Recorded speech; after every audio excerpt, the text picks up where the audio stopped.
So we get where you're coming from.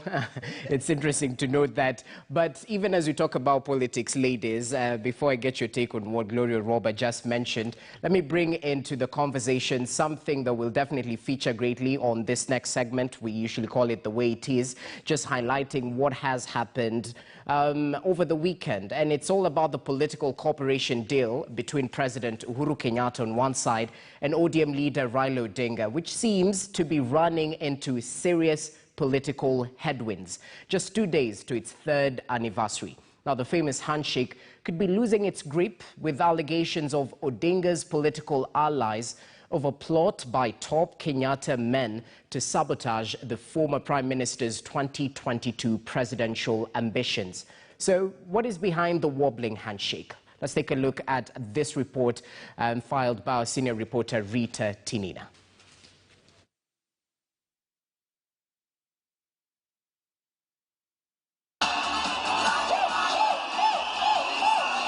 For years, Raila Amolo Odinga has been the face of opposition politics and kept the government on its toes during President Uhuru Kenyatta's first term. He redefined his opposition tactics when he swore himself in as the people's president on the 30th of January 2018, just 2 months after President Uhuru Kenyatta was sworn in for his second term. The Uhuru Park event was perhaps a signal of the divisive politics the country was set to face. But 38 days after Raila Odinga swore himself in as the people's president, the political scene changed on the 9th of March 2018. On the footsteps of Harambee House, President Uhuru Kenyatta and NASA leader Raila Odinga reached a ceasefire through a handshake. One that saw Uhuru Kenyatta face little opposition as he and Raila Odinga pushed the same agenda. But it appears that all is not well between the handshake partners. And therefore, there are those who think that they can belittle the handshake and introduce other foreign elements and other foreigners and take us elsewhere. We want to remind them that where we were in 2018, as of February, Nyasache Lwanyalodo kanyo anytime katasani. With allegations of the use of state machinery in the Matungu and Kabuchai by-elections to disorient ODM, the party sees it as a precursor to likely further betrayal ahead of the 2022 poll. Point to the dissatisfaction within ODM, the wariness that they have, and the anxieties over the strength and the interests that the Jubilee wing of the handshake could be having. And the one thing that helped seal the Kenyatta-Odinga handshake deal, according to analysts, is among the issues causing the handshake to wobble. The BBI and resources set aside for popularizing it, with Interior PS Karanja Kibisho accused of meddling. ODM being left out of such control of resources is one of the pointers that is creating the wariness within ODM fraternity, that there is no absolute sincerity and honesty amongst people who are working for Uhuru Kenyatta in the BBI agenda. The latest sentiments by ODM, perhaps an indicator of the behind-the-scenes intrigues. The harmony of the BBI handshake is just actually between President Kenyatta and Raila Odinga, that there has never been pure harmony by members or politicians affiliated to Uhuru Kenyatta and Raila Odinga. For now, restructuring the management of BBI resources and a reassurance by Kenyatta to Odinga's troops may serve to give back the handshake its grip. The secretariat for the BBI gets to be done in such a manner that synchronizes the political interests of ODM and Jubilee, but primarily so to see how also members of ODM could be accessing some resources that are thought to be controlled and accessed only by technocrats affiliated to Jubilee and President Uhuru Kenyatta. On Sunday, a rally that was to be held in Kibra was dead on arrival after word reached newsrooms that Raila Odinga would not be attending at the last minute. According to sources, following sentiments expressed by Raila Odinga's allies on Saturday, there was a phone call between him and his handshake partner, President Uhuru Kenyatta, that cooled temperatures ahead of the meeting that was expected to be a heated one in Raila's stomping ground of Kibra.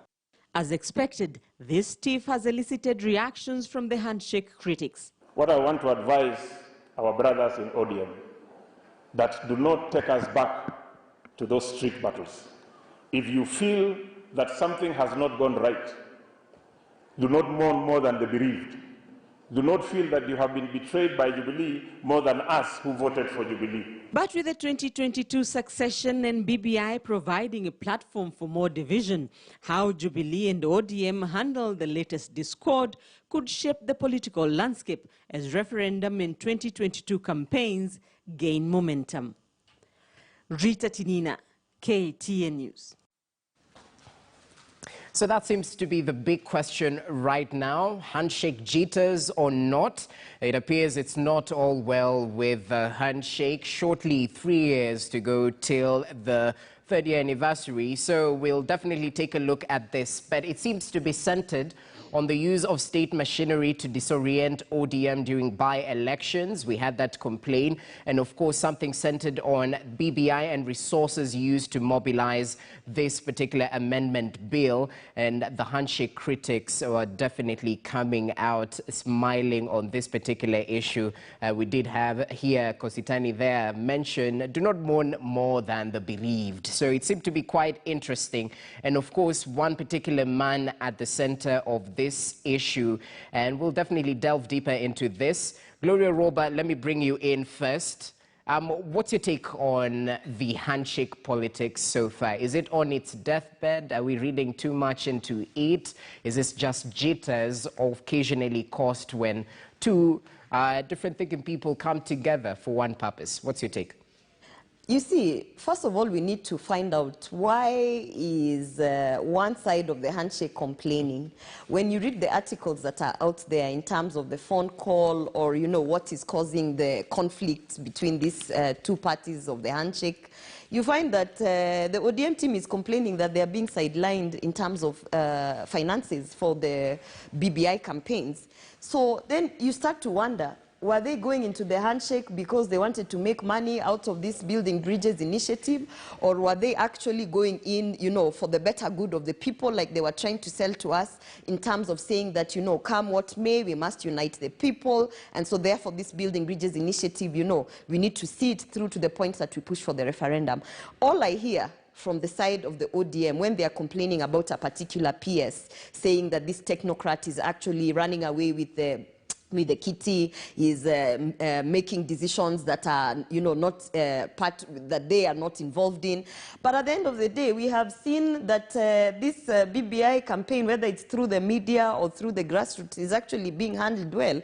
So if I'm just asking myself, if I was the ODM complainant, am I complaining because I am not the person who is spending the money to push for this particular initiative? Or am I complaining because this initiative is not going anywhere? So I find it very, very peculiar that the only things that are popping up in terms of issues that are causing conflict within the handshake are financial issues. Because then, Jesse, from the very beginning, when they fronted the Building Bridges initiative, when we were coming to studio, some of us to say that actually this is just a sort of financial project to get the government, to get the taxpayers' money into, you know, a certain few individuals who are running business. Remember the printing of the document the first time. You know, who are the people who got those tenders? Look at the campaigns in terms of the gatherings, the town halls, you know, the tents, and who are those people who are getting the tenders?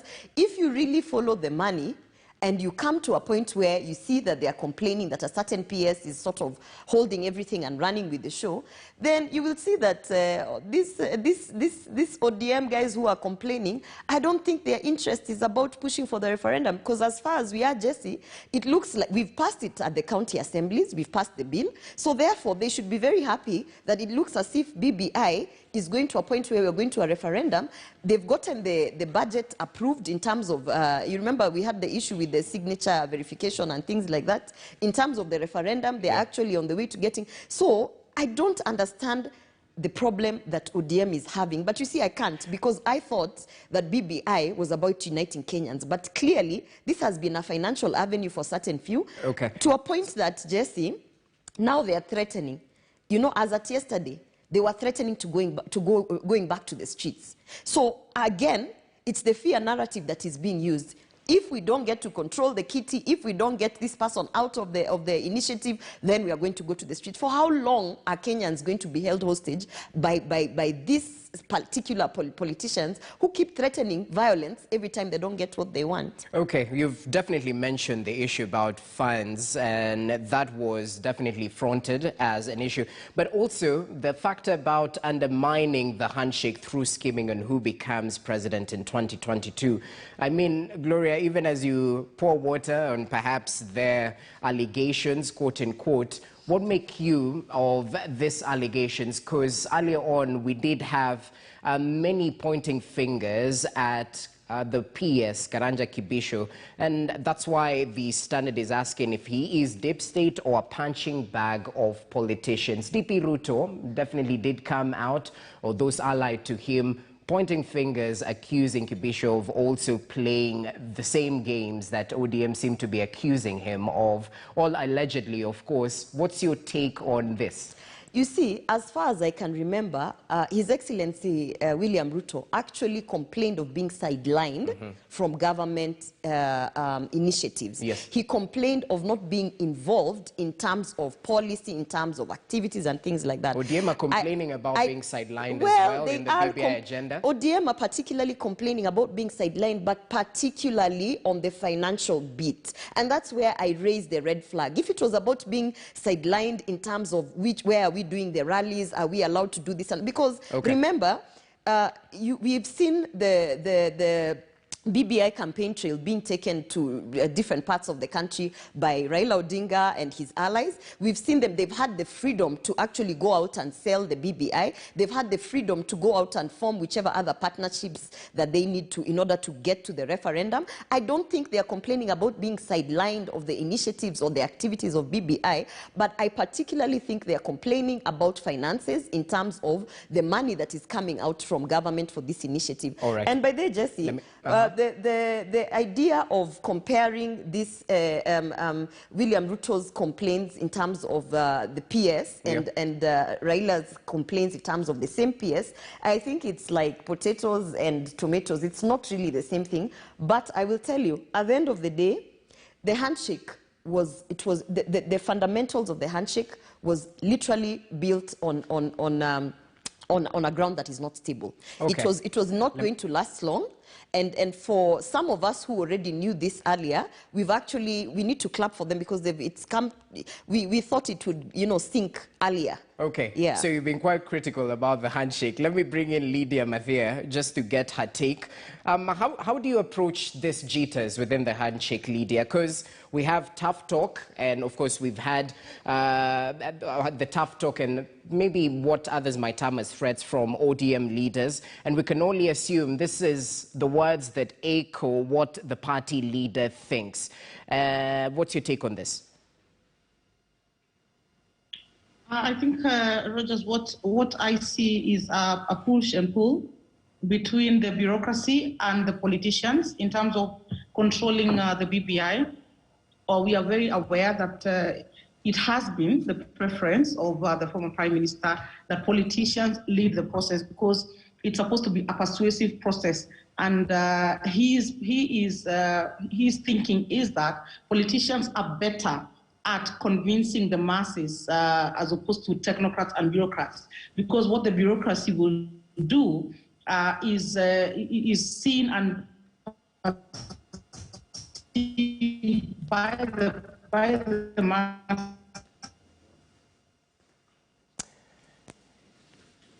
All right, let's try and establish that connection. Dominated by... That seems to be faltering with Lydia Mathia, but even as she holds on to that particular thought, let me bring in Lucy right now. It would be proper to note that she's a MCA from Kirinyaga County nominated. Lucy Njeri, what's your take on the handshake? What does this spell for the working relationship between President Uhuru Kenyatta and Raila Odinga, especially since the BBI is definitely a brainchild of these two leaders coming together under those 9 thematic areas? What's your take on this? One thing I want to say that handshake is like marriage. When two people are starting to have a relationship, there are so many distractors and so many naysayers. So from the beginning of the time the handshake came in, there were people who were not happy about it. And up to now, they are still there. Or maybe they have lessened after they have realized the agenda of the BBI. Or maybe sometimes they have gone up.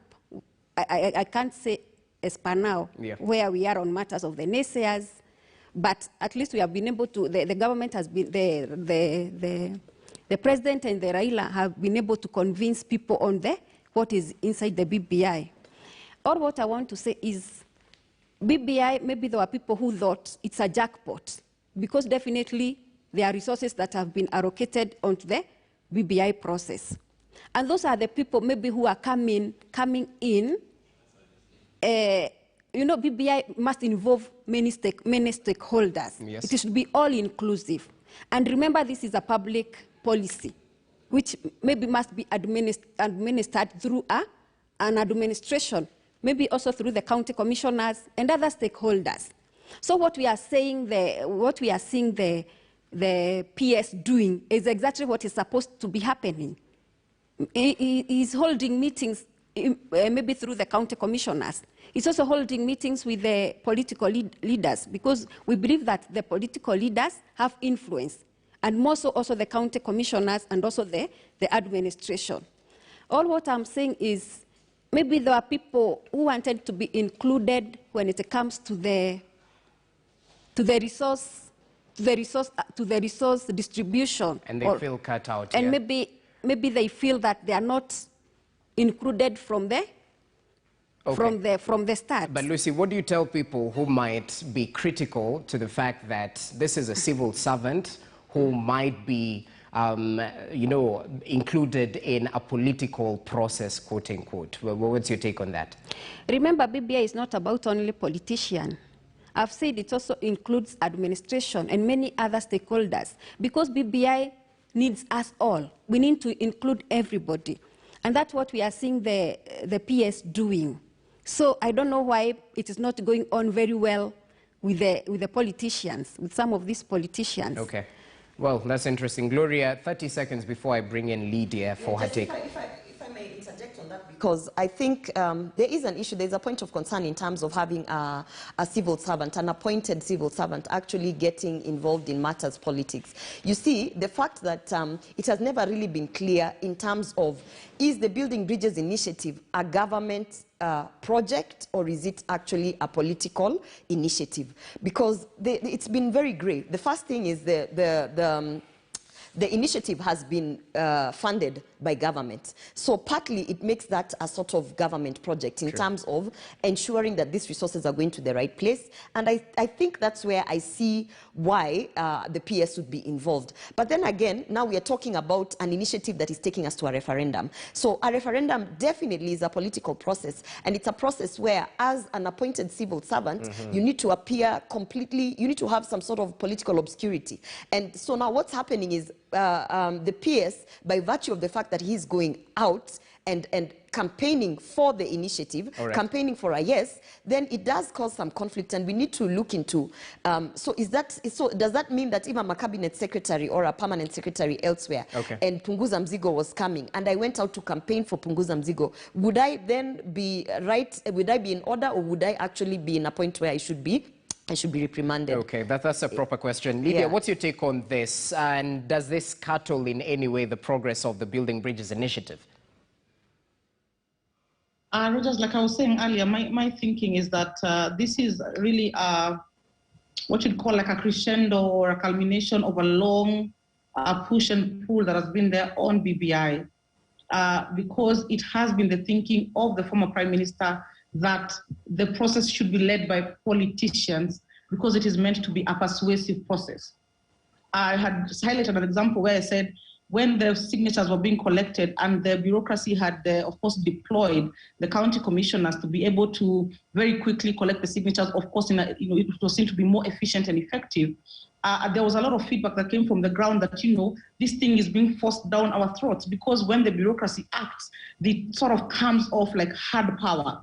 But when the politicians go out to speak on this BBI, there's a softness to it, and which is what the Prime Minister has always advocated for, like, let's use the politicians, let's not be so high-handed, because we are supposed to be engaging in a persuasive process.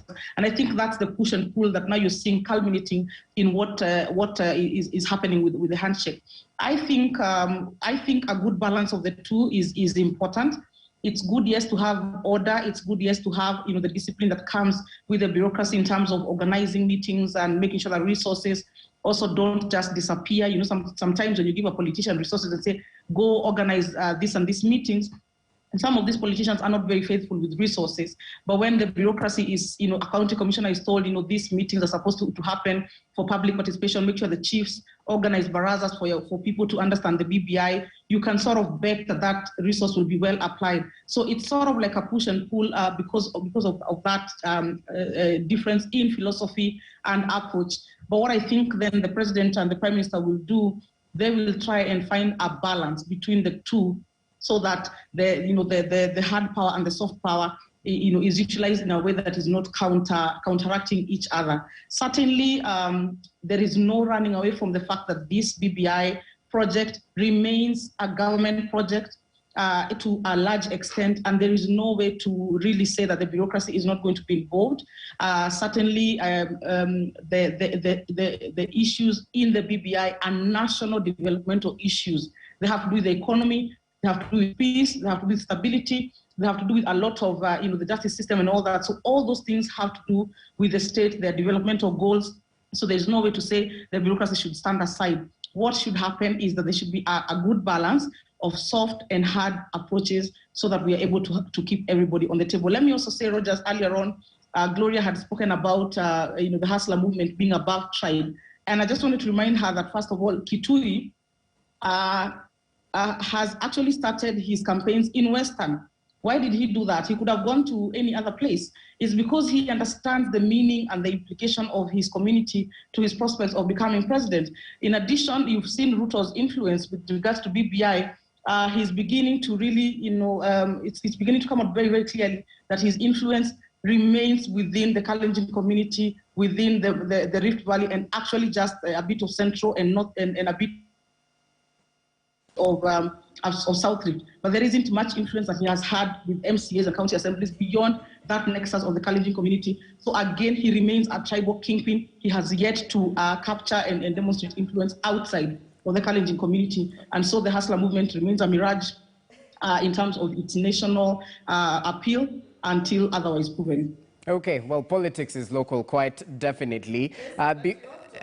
No, that will come later on. We can't sideline Lucy Njeri. Lucy, I need you to give your take on this, because, I mean, in extension, Oburu Odinga, who's the brother to Raila Odinga, did mention that Raila will not rely on an endorsement by Uhuru Kenyatta, and also mentioned something about not ruling out the possibility of Raila working with Ruto in terms of politics. So it definitely does show that political landscape might change going forward. So my question is, what's your take on the future of the handshake, number one, and the possibilities that might come out after the BBI is passed or rejected? Because that's when it seems the real political formations will begin, even with the Super 7 alliance already seem to have been formed. In politics, anything is possible, even the impossible ones. What do I say?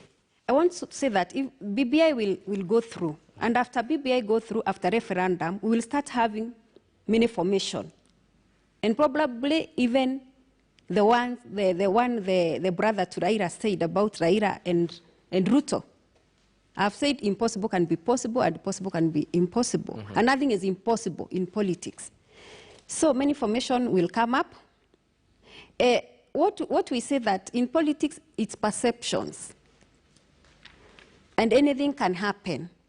So let's wait and see how the formation are going to be formed. Oh, so it's a game of wait and see. Yes. Okay, that's interesting. Now, Siaya Senator James Orengo, who's definitely an ally of ODM leader Raila Odinga, did mention that allies say Harambee House should keep away from deciding the political leadership that will arise in 2022. So, Gloria, for Kenyan back at home, it might be difficult from this point on to differentiate the politics of BBI and the politics of 2022, because I mean, it has been mentioned over and over again, and it seems to be conjoined at the hip. What's your take on this?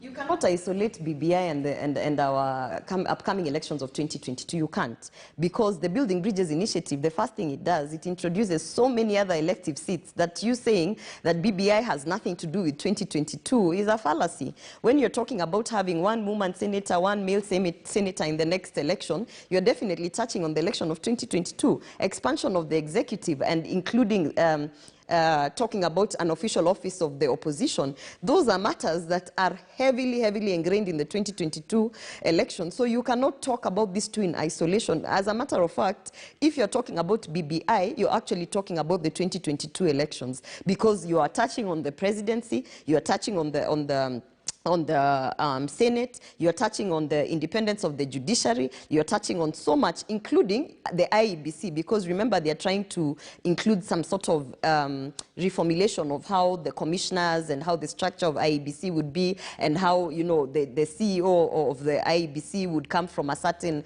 background in terms of legal and stuff like that. So you cannot isolate the 2022 elections from BBI. Most importantly, I don't think anybody has the rightful position to say that we are now going to pick our next leader and this is, you know, who we are going to front for as the next president. You see, this handshake issue where you're having people crying and saying they've been betrayed. They're saying that, you know, there was an agreement that, you know, because of the handshake, then definitely Uhuru Kenyatta would have endorsed Raila Odinga and pushed for his presidency come 2022. But at the end of the day, I don't think that, to be honest, someone would actually sit somewhere and say, I have been betrayed because I have not been fronted as a candidate. Remember, even if you get the endorsement from Uhuru Kenyatta, you get the endorsement from whoever it is you're getting, I, as Gloria Roba, can wake up and go to the ballot and actually cause such a stir and have people vote me. So at the end of the day, this betrayal of anticipated endorsements is actually, if you ask me, a bit amateur. ODM should realize that this is politics. The game is that you push as much as you can to get what you need at the moment. At that time, Uhuru Kenyatta needed for this country to have some sort of level of calm in terms of stopping those, you know, weekly demonstrations that ODM was going to the streets with. And so he went for the handshake and he got what he wanted. And now it is not serving at the end of the day. But I want to talk about something that the daughter of the mountain has mentioned. Briefly. That, you know, William Ruto is still a political tribal kingpin. I was laughing because at the end of the day, when you talk about the Hustler Nation movement, when you talk about people looking at that movement in terms of, you know, the next sort of revolution that is going to change this country, we're not only talking about people from Rift Valley. We are talking about the rift that the Hustler Nation movement has caused in the coast region, for instance, to an extent that they feel the coast region, which voted 78% of Raila, now suddenly they're like, no, we want to form our own political party because we actually believe in this Hustler Nation movement and want to go this direction. If you go to parts of as she rightfully mentioned, by the way, Central, where no one ever imagined that William Ruto Akalenjin would penetrate, he is actually getting a lot of endorsement there. You go to my area, down in Luo Nyanza, where I come from in Kisii, even parts of Kisumu, in the bedroom. You know, that movement is nationwide. For anyone to come and say that William Ruto is still or thinks that that William Ruto is actually a tribal kingpin, I don't think they are living in this country. I think they're just pointing to the nature of the politics in the country right now. Because earlier on you were critical. You even pointed out that I had mentioned regional parties and coast-based parties. You've mentioned it right now. So it definitely shows the nature of the politics in the country. And I think Lydia was also trying to point at this particular issue, starting with Mukisa Kitui going back at home, first of all, trying to clamor support at home, then pushing towards the national outlook. But be that as it may, the nature of politics, right, Lydia? But even as you give us your reaction to what Gloria has just mentioned, I mean, the main question right now would be the future of the handshake, because many might argue that any political convenience where two people come together, there'll be some sort of miscommunication here and there. But going forward, should we expect the rain to beat the handshake, and to what extent, or are we just reading too much into it? Let me first quickly mention that what the statements that Gloria is making about the Hustler Nation being a national movement, we are yet to see evidence of that, and some of us really do work on evidence. If there was some MCAs, even just maybe a handful, even if it's 10 or 20 MCAs in every county in all these regions that had stood with the Hustler Nation and rejected BBI, we would be saying that there's some evidence of some national outlook to the Hustler movement. But we have seen there were just a handful, not more than, on one hand, you could count them on one hand.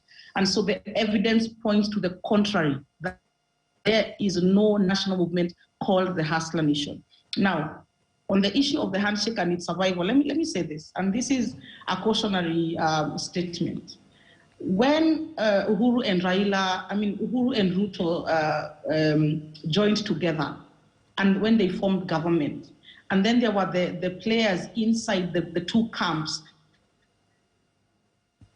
that would constantly with say Ruto, people would say, don't worry, Ruto and Uhuru, they are very, very close. They are very tight. They are very good friends. That cannot, so therefore this partnership will hold because their friendship, these two individuals are very, very close. And so what I want to say is this: we should not underestimate the power, the influence, the repercussion, the consequences that the players underneath and behind Uhuru and Raila can have in bringing down this alliance between Uhuru and Ruto and Raila. We have seen them, in their jostling and in their pushing and shoving, be able to really drive sort of like a wedge between leaders at the top. And so I would be very, very cautious in dismissing, these statements that are being made by the, sort of like the foot soldiers and the followers of these two leaders. And I would very, very quickly try and stem the problem wherever it is. So if it's the bureaucracy and the team on Uhuru's side, should really try and close ranks with the team on Raila's side and try and meet them halfway. Everybody has interests. That is the truth of any political process. And if there is a for those players behind Raila to be indulged in whatever manner, and there is found some kind of middle ground, I think that is what should be done. Otherwise, we should not underestimate the possibility that those kinds of pushes and pulls could be detrimental to the handshake in the long term. Okay, definitely might be consequential. I'd like to get your final take, ladies, as we conclude on this particular matter. Gloria Roba, I'll just start with you briefly before I cross over to Lucy Njeri. A point of correction to Lydia: the stand of the Hustler Nation movement has never been to reject the Building Bridges initiative. So if she's talking about all the county assemblies actually approving it, I can tell you for a fact that Kisii County, for instance, led by Deputy Joash Maangi, actually went to whip the MCAs to approve the BBI. The stand for BBI, for the Hustler Nation movement on BBI, is that it should never have been put as a priority. It doesn't mean that they don't support it. It means that they're critical about it. And actually, at the beginning, we were pushing for consensus. So therefore, that is not a basis to say that the Hustler Nation movement is not nationwide because we did not whip the assemblies to vote no. Okay, but my final take, my final take on this day, International Women's Day, I really want to celebrate the women, particularly those in politics who have paved the way for some of us. I really want to celebrate, as I reiterate again, Millie Odhiambo, Wangari Maathai, and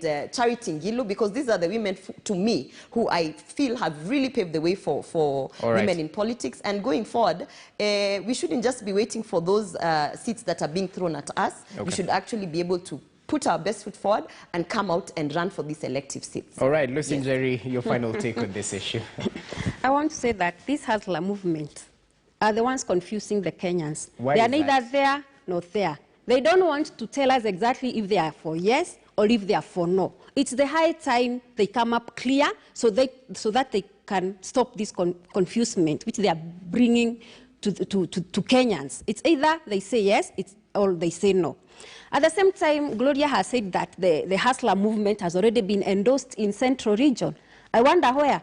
I want to echo my governor's sentiment where she says you can only rent a Kikuyu, but you cannot buy a Kikuyu. And I still want to stand on that, because there is no way we can say that the Hustler movement is endorsed everywhere, as she wants to to tell us, because there is no way you can tell us there is a competition of one person. People going around, moving around, competing by themselves, competing by their own ways of doing things.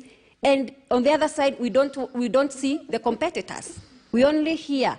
But you can't say that you have won or you are winning or you are putting people into perception that you are winning just because you are competing all alone. Okay. That's why I said it's a wait and see after the referendum.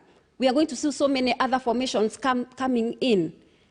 That is what I want to say about the hustler movement. Okay. At the same time, I want to, what I would tell the women, the women of the International Women Day, I want to echo those women who have taken up their spaces, who have faced the challenges, all right, including the Charity Giru, not forgetting my governor, Honorable Anne Mobi Waiguru. And Martha Karua as well. And Martha Karua as well. I've started with her. Yeah. And also the governor now, the governor for Kirinyaga. She has done exemplary good. Okay. She has been resilient. Okay. She has faced a lot of challenges. All right. You have all seen her all around. Due to time, allow us to continue, but definitely echoing that even as we celebrate the women in various leadership positions. Lydia Mathia, your final take quite briefly due to time. I just want to wish, of course, all women a happy International Women's Day today at the Kenya School of Government and in Kenya School of Governments everywhere around the country, in Baringo, in Mombasa, in Kabete. We will be having women converging and conferencing virtually with the First Lady of the country, Her Excellency Margaret Kenyatta, coming together to honor women who have trailblazed in various sectors. She will be awarding these women. There will be a launch of a business platform where women can find information on business around East Africa. There will also be, commendations for people who've done very well in their fields of influence. There will be some graduation of some young women who have been trained in readiness for running for political office. So it's a packed day for the Ministry of Public Service and Gender, who are hosting the event through the Minister for Public Service, Professor Margaret Kobia, and of course encourage all of us to go and sort of follow that event. There's also going to be a huge conference of women, more than 2,000 women converging again in Kirinyaga to have an International Women's Day. That one is led by Her Excellency Governor Anne Waiguru. There's going to be a launch of the Daughters of Kenya platform, which is an expansion of the Daughters of the Mountain movement, which is the chief patron. So there's a lot of things happening today for women, and hopefully that at the end of the day we'll have concrete steps that we are able to move forward on that support women leadership in all spaces. Thank you, Rogers. Okay, we definitely support women's space in all women leadership in all spaces. Lydia Mathia right there, the founder of Daughters of the Mountain.